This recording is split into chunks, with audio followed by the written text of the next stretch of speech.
Today video. आज video रे आमे देखिबा सबुठु बड़ घोषणा ओडिशा सरकारंकर चाकरी करिवा पय बयस सीमा आज वृद्धि करिसंती। जो बयस सीमा थिला चाकरी करिवार ताकू आज 38 वर्ष को वृद्धि करिसंती राज्य सरकार। सो डिटेल नोटिफिकेशन को जीवा आगरो मु आपनको कहि रखे जदि हम चैनल ले आपण नुआ अछंती प्लीज चैनल टी को सब्सक्राइब करंतु एमिति जबरदस्त अपडेट्स पय। सो आसंतु जीवा डिटेल नोटिफिकेशन को आ देखिबा कोन रहिची खबर। जो मैंने गवर्नमेंट जॉब पे अप्लाई करुले से बयस सरी जाउतला से बहुत बड़ खुशी खबर।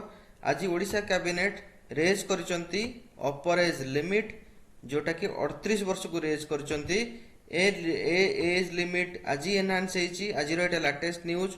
एज लिमिट हिसाब रे आज मुख्य शासन सचिव एटा को डिक्लेयर करिसंती कि जहा एज लिमिट थिला से एज लिमिट को बढ़ाई दिया जाइची फ्रॉम 32 वर्ष रु 38 वर्ष पर्यंत।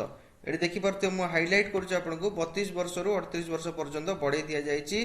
जो एप्लिकेशन गुड़ाक 2021 22 23 रे बाहर थिला से एप्लिकेशन रे जो प्रार्थी माने चाहूतिले कि अप्लाई करिया पई सेमानक बयस सीमा बढ़ाई दिया जाइची। सो एबे डिटेल आमे देखिबा कहार केते बयस सीमा अछि। सो देखंतु एबे मु देखौची आपनको ए प्रेस मीट हिसाब रे आमे जदि कैलकुलेट करिबा ताले हमर कैटेगरी हिसाब रे अपर एज लिमिट बढ़ी सारिची।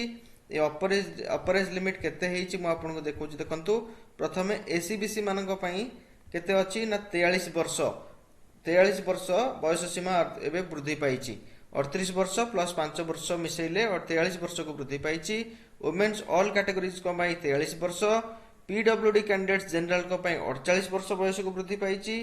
PWD candidates SC ST SEBC candidates मानक पई 53 वर्ष पर्यंत वृद्धि पाइची। सो फ्रेंड्स ये आजिर प्रेस मीट। आजिर प्रेस मीट रे हमर जे मुख्य शासन सचिव अछंती सुरेश महापात्र सर। सुरेश महापात्र सर आज डिस्क्लोज करिसंती कि जो मानक बयस सीमा अधिक हो जाइतिला सेमानक बयस सीमा एबे बढ़ी सारिची। से माने जे कोनोसी गवर्नमेंट पोस्ट में अप्लाई करि परिबे। सो एटा बहुत बड़ खुशी खबर। सो टोटल जदि हम हिसाब करबा अपर एज लिमिट एबे 53 वर्ष पर्यंत बढ़ी सारिची। जो माने SC ST SCBC PWD candidate से माने 53 वर्ष पर्यंत भी सरकारी चाकरी अप्लाई करि परिबे। सो आपण मानक कहि रखुची पूर्वर बयस सीमा थिला केते 32 वर्ष पर्यंत एबे बयस सीमा बढ़ी की 38 वर्ष पर्यंत हे जाइची। सो खुशी खबर। जो माने प्रिपेयर करथुले कॉम्पिटिटिव एग्जामिनेशन पाई से माने आज ही से माने ए न्यूज को निज सांग सहित शेयर करंतु। आउ चैनल टाको सब्सक्राइब करने को भूलंतु नहीं। आउ वीडियो को लाइक करने को भूलंतु नहीं। Thank you friends. Thank you for watching our channel.